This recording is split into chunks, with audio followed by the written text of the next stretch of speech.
The Soviet convoy wound its way through the Yugoslav countryside, red banners fluttering from trucks and tanks in celebration of the revolution's anniversary. Lieutenant General Kotov and his men traveled with confidence. They were 70 kilometers behind Allied lines. It was 1944, and the German Luftwaffe had been driven from these skies weeks before. Suddenly, heads turned skyward as distinctive twin-boom fighters appeared over the ridgeline, diving toward the column. Soldiers watched, confused, as the aircraft descended.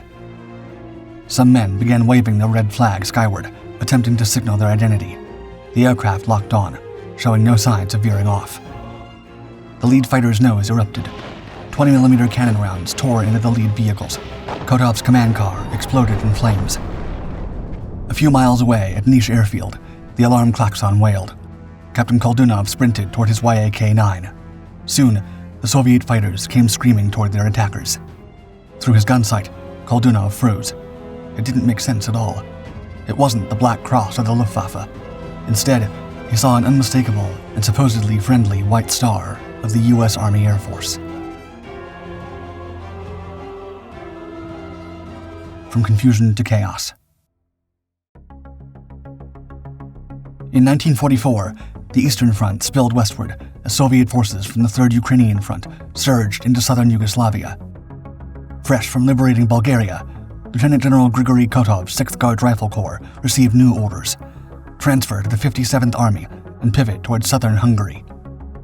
Grigory Kotov was a Soviet officer with extensive combat experience, leading the 6th Guards Rifle Corps through key engagements on the Eastern Front, including the defense of Stalingrad. Now, his corps, bristling with T-34-85 tanks and towed 76mm field guns, began their westward march through Yugoslavia. Simultaneously, German forces executed a massive withdrawal from Greece, columns of Wehrmacht vehicles streaming northward toward Yugoslavia and Hungary. The retreating Germans presented prime targets for Allied aircraft. P-38 Lightnings and other strike aircraft from American airfields in Italy roared across the Adriatic daily, hunting these exposed German formations along the retreat routes. Niš, a key city in southern Serbia, sat at a crucial crossroads of road and rail networks linking the Balkans with Central Europe, making it a strategic hub for troop movements and logistics, especially as Soviet and Allied forces pushed westward to cut off retreating German units. On November 7, 1944, the 82nd Fighter Group of the 15th Air Force, under the command of Colonel Clarence T. Curley Edwinson, launched their P-38 Lightnings into the crisp autumn air, with orders to strike German motorized columns between Sienica and Mitrovica. Edwinson, a seasoned American pilot and combat leader, served as an RAF observer during the Battle of Britain before commanding the 82nd Fighter Group in Italy. The mission began at dawn, with the distinctive twin-boom Lightnings of the 95th, 96th, and 97th Fighter Squadrons cutting through clouds. The P-38s bristled with weaponry, each aircraft equipped with one Hispano 20mm cannon and 4 50 caliber Browning machine guns, capable of delivering devastating firepower to ground targets. The pilots quickly claimed their first victory when the 95th Fighter Squadron strafed and destroyed a German locomotive near Sienica. The operation wasn't without cost. Captain Charles King's P-38 succumbed to concentrated flak fire, forcing him to bail out over enemy territory. Local peasants rescued the downed pilot near Sienica, with Chetnik forces eventually securing his safe return to Allied lines. As the three squadrons continued eastward, approximately 20 to 30 P-38s soared over Mount Yastrebac around 10 a.m. Below them, a convoy of military vehicles wound through the countryside, part of the Soviet 6th Guards Rifle Corps moving from Niš toward Belgrade. The corps, commanded by Lieutenant General Grigory Petrovich Kotov, was traveling a comfortable 70 kilometers behind front lines. The Soviet column presented an impressive sight, with approximately 40 military vehicles decorated with red banners commemorating the 27th anniversary of the 1917 revolution. An orchestra accompanied them, creating a festive atmosphere among troops who believed themselves safely in friendly territory. The once feared Luftwaffe had been largely neutralized in this sector, allowing the Soviet forces to advance with minimal air defense precautions. Spotting the convoy from above, one of the P-38 pilots radioed Colonel Edwinson about the military vehicles below. In a split-second decision, Edwinson concluded they were facing German forces and ordered his squadron to engage.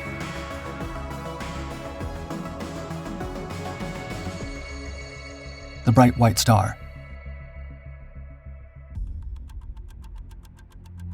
The 1st Lightning Squadron immediately banked sharply, diving toward the lead vehicles.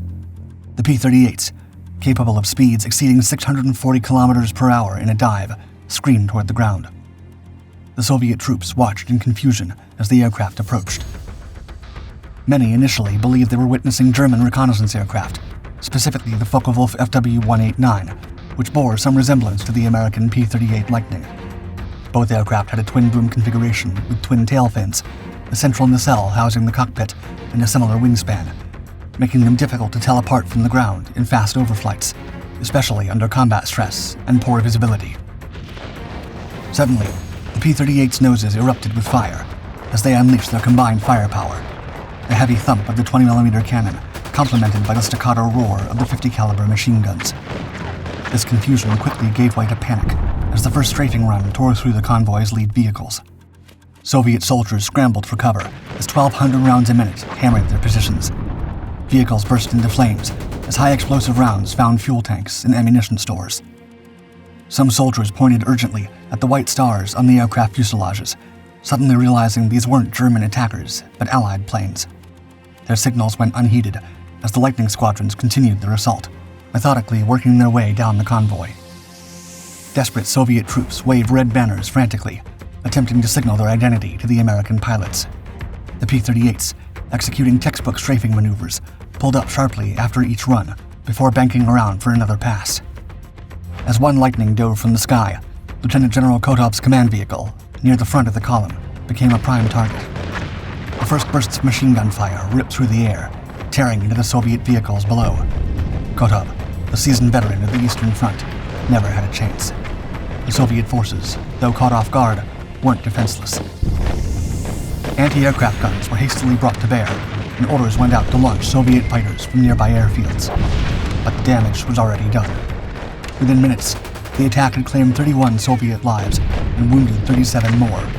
Approximately 40 vehicles lay shattered along the roadway, many still burning, as the American squadrons finally broke contact.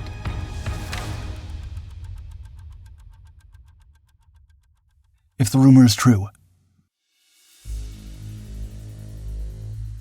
The roar of P-38 Lightning still echoed across the Serbian countryside when General Vladimir Sudets, commander of the 17th Air Army, received alarming reports at Niš Air Base of the incident.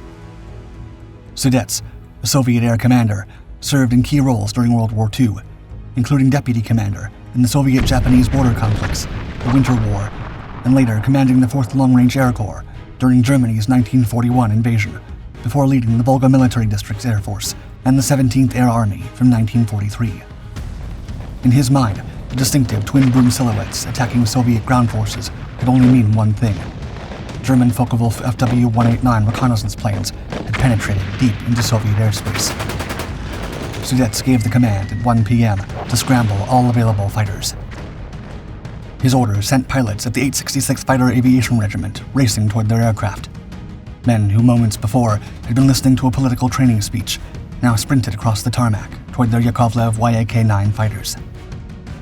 Ground crews hastily prepared the Soviet Yak-9s, single-engine fighters with Klimov VK-105PF engines generating 1,240 horsepower, capable of almost 675 kilometers per hour. Each aircraft bristled with a nose-mounted 20mm SHVAK cannon and two 12.7mm UBS machine guns in the cowling. As pilots strapped themselves into cockpits, anti-aircraft batteries around Niš Airfield opened fire on the approaching formation. The 37 and 85mm guns of the Soviet Air Defense Forces created a lethal curtain of flak. Black puffs of explosive shells erupted in the air, sending shrapnel spraying through the sky. The P-38s weaved and dodged, but the relentless barrage found its mark. One American plane, caught in the concentrated fire, erupted in flames. The aircraft spiraled downward, smashing into the earth, roughly 1 kilometer north of the airfield. On the ground, it was unclear whether the aircraft were truly Luftwaffe. Rumors of American-friendly fire spread. Deputy Regiment Commander Dmitry Sisov briefed his pilots. If the rumor was true, don't engage the Americans. Convince them to move. His prudence would go unheeded.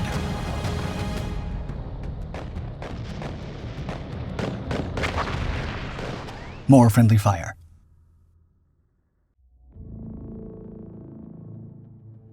The first wave of Yak-9s thundered down the runway, propellers slicing through the air as they lifted off. Soviet pilots banked sharply, climbing rapidly to gain tactical altitude before closing in on the target. As they neared the formation of twin-boomed aircraft, they quickly realized these weren't German FW-189s, but unmistakably American P-38 Lightnings. The sharp lines of the aircraft became undeniable as they approached. Despite the bold red star markings on the wings and fuselage of the Soviet fighters, the American P-38s shifted fire from the ground convoy to the oncoming Soviet planes. The lead Yak-9 took multiple hits. A burst of 50 caliber rounds rattled its fuselage, followed by a violent strike from 20mm cannon fire. The plane's structure disintegrated mid-air, flames and smoke erupting as the ruptured fuel tanks ignited.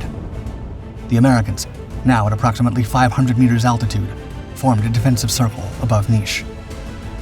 In response, a second, more potent Soviet response launched from another nearby airfield. This formation was led by Captain Alexander Ivanovich Koldunov, a skilled Soviet fighter ace and hero of the Soviet Union. His squadron of Yak-3 fighters, smaller, more agile variants, weighing just 2,692 kilograms, with superior high-altitude performance, screamed toward the engagement zone at speeds approaching 644 kilometers per hour. The battle showcased contrasting fighter tactics. American P-38s relied on twin-engine power and heavy armament, employing boom and zoom attacks from altitude. Soviet Yaks leveraged their exceptional maneuverability and rate of climb, 18.5 meters per second for the Yak-3, using tight turns to force overshoots and create firing opportunities. 9 Soviet Yak-3 fighters engaged the American P-38 Tangle formation in a swirling combat that drifted westward across the city. The staccato sound of machine gun fire and the deeper report of cannons echoed through the streets below as civilians watched in bewilderment. A P-38 Lightning dived sharply, its twin engines howling as the pilot pushed the aircraft to its maximum speed. The American pilot targeted a Yak-3 that had momentarily exposed its vulnerable underside during a climbing turn. Tracer round from the P-38's battery of 50 caliber machine guns converged on the Soviet fighter, striking its fuel system. The Yak-3 erupted in flames, rolling inverted before plummeting earthward.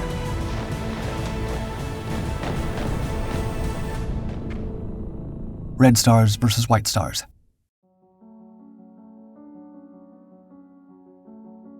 A Yak-3, exploiting its tight turning radius of just 355 meters, reversed direction in a sharp banking turn that the larger P-38 couldn't match. The Soviet pilot squeezed his trigger, his 20mm SHVAK cannon sending explosive shells into the Lightning's left boom.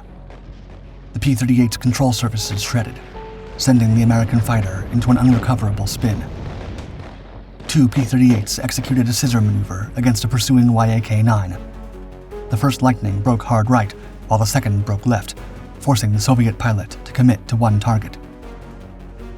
As the Yak pursued the right-braking P-38, the second Lightning reversed course, catching the Soviet fighter in a textbook trap. A burst of fire from the Americans' concentrated nose armament tore through the Yak's cockpit.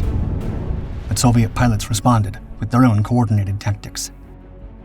2 Yak-3s approached a lone P-38 from different vectors, forcing the American pilot to divide his attention. When the Lightning broke toward the first threat, the second Yak slid into firing position. The Soviet 12 7mm UBS machine guns chattered briefly, the round striking the P-38's right engine, which immediately began trailing smoke. Another Yak-3 briefly streaked low over the treetops, climbing to rejoin the fray. On the ground, Soviet anti-aircraft crews scrambled to track the tangled formation above Niš. Through the haze and blur of spinning contrails, they couldn't make out the red stars or roundels, only silhouettes twisting in and out of gun sights. Believing they were under attack from enemy aircraft, the crews opened fire. An 85mm shell burst just off the Yak's wing. The explosion hammered the airframe. Inside the cockpit, the pilot's harness strained as the shockwave threw the fighter sideways. He fought the stick, barely keeping the aircraft level as fragments tore past. He didn't know the flak had come from his own side. The gunners below, squinting into the sky, readied their sights once more, unaware they were adding more layers to the confusion. A P-38, attempting to use its superior dive speed to escape a Yak-3 on its tail, pushed its Allison engines to the limit. The American pilot executed a split S maneuver, rolling inverted before pulling through to dive away. But the pursuing Yak pilot anticipated the move, cutting inside the turn radius to maintain firing position. For 15 frantic minutes, the air battle raged. Pilots employed every tactic in their arsenal. Immelman turns, barrel rolls, and vertical climbs, followed by hammerhead stalls, in a desperate struggle for advantage. The momentum shifted when ace Captain Koldunov made a daring decision. A risky greeting.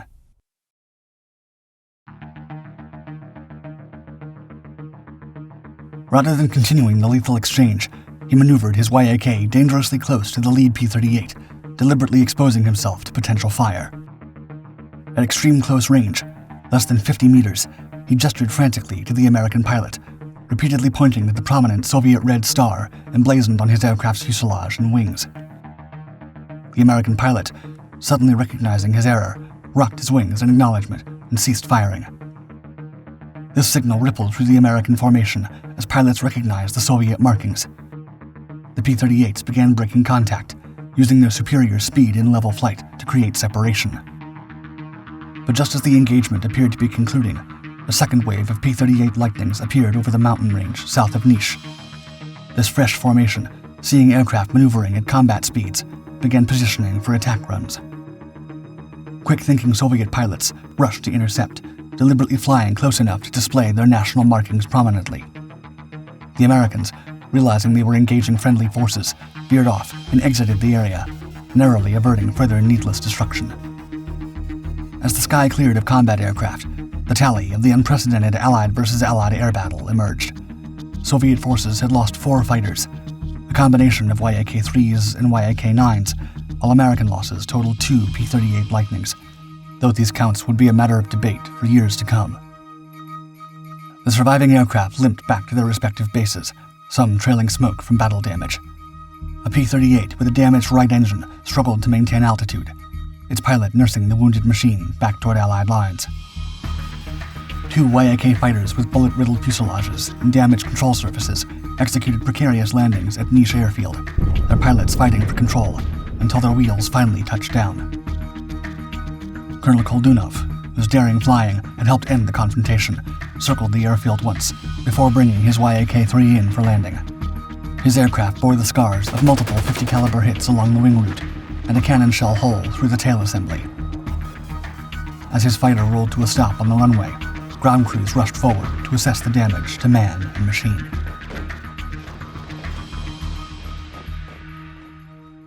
Scrambling for the cause.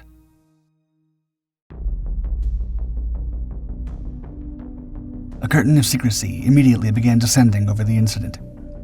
Colonel Clarence Edwinson, commander of the 82nd Fighter Group and the man who had ordered the fatal strike, made an extraordinary decision upon returning to base. Rather than immediately reporting the engagement with Soviet forces to his superiors, Edwinson opted for recreational leave in Rome. 3 days passed before any official acknowledgement came, and it originated not from American channels, but from Soviet ones. On September 10th, General Alexei Antonov, Deputy Chief of the Soviet General Staff, formally reported the Niš incident to Major General John R. Dean, head of the U.S. military mission in Moscow. Antonov, a key architect of Soviet operations and de facto leader of the General Staff for most of the war, had just assumed full command.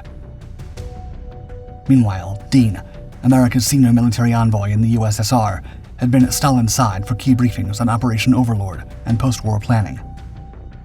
Once optimistic about U.S.-Soviet coordination, Dean was now facing growing tensions.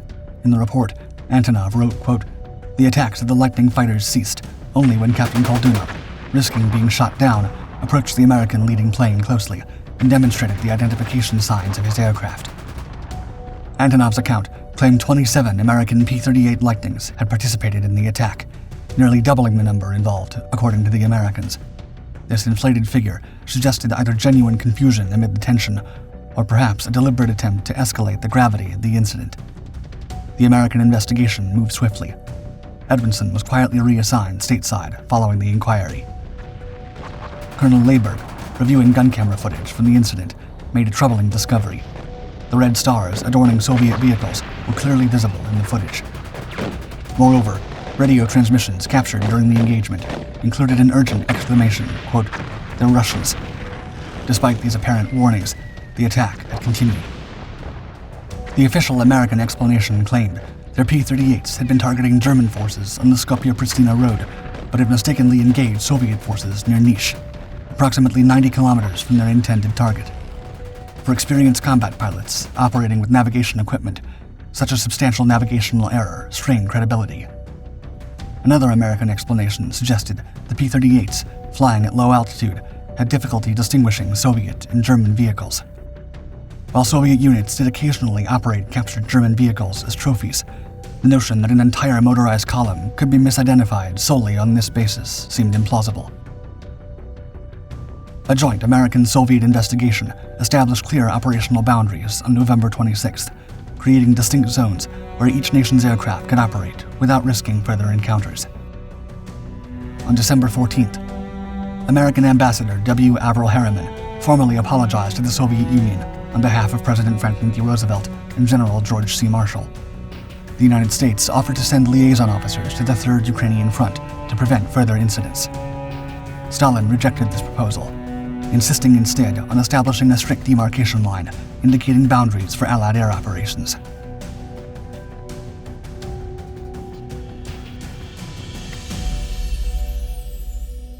Crafting histories.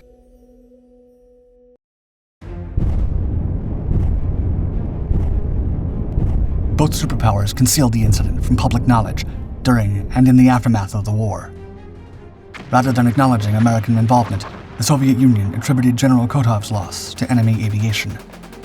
This secrecy served multiple purposes: denying Nazi Germany propaganda, arguing Allied disunity, preventing demoralization among troops, and avoiding complications in the fragile coalition fighting against the Axis powers. The incident remained largely hidden until the 1960s during the Khrushchev thaw, when Soviet officers began publishing memoirs that mentioned the event. 37th Army Commander Sergei Beryazov first referenced it in 1963, describing Kotov's demise. Beryazov quoted pilots Koldunov and Sirtsov, characterizing the engagement as an unprovoked attack by two groups of American aircraft, with one circling over Niš, while another conducted bombing runs against Soviet troops. These Cold War-era accounts painted the incident in decidedly hostile terms. Beryazov described it as a, quote, provocative Allied aviation raid. He dismissed the American apology as an insincere step that could not, quote, revive those who perished. His chief of staff, Arefa Blage, characterized the attack in memoirs published 4 years later as a, quote, treacherous strike from around the corner. Ground attack pilot Nikolai Shmelyov provided the first eyewitness account in his 1966 memoirs, repeating claims of 2 separate American attacks and including numerous embellishments, including a fictional account of General Kotov perishing in his son's arms. Shmelyov described the incident as, quote, a piratical, treacherous raid by the Allies, making sure to put the word Allies in scare quotes. After the Glasnost era, 288th Fighter Aviation Division Commander Boris Smirnov published memoirs claiming he had found a map on a neutralized American pilot that designated Niš as a target, implying the attack had been deliberate rather than accidental. The casualty figures themselves became contested territory. Soviet sources claimed 3 Soviet aircraft lost against 4 American planes eliminated. American accounts reported 4 Soviet aircraft and 2 P-38s destroyed. Beginning in the 2010s, the Russian government sponsored efforts to memorialize the incident, consistently framing it as a deliberate American attack. A Russian-designed monument commemorating the Soviet personnel lost in the incident was unveiled in Niš in 2015, initiated by the Russian embassy in Belgrade, the Serbian government, and the Russian-Serbian Humanitarian Center. A second monument appeared on Victory Day 2022, with the Russian ambassador describing it as preserving the, quote, memory of the heroes and the combined struggle against Nazism. The following year, a mural depicting American aircraft attacking Soviet troops was added to the monument site. The most puzzling aspect of the Niš incident remains the ongoing classification of key documents. Both American and Soviet Russian archives continue to list files related to the incident as top secret, fueling speculation that there might be more to the story than either side has publicly acknowledged. The incident near Niš deepened the growing mistrust between uneasy allies, no longer just a battlefield mistake, but a glimpse of Cold War tensions to come.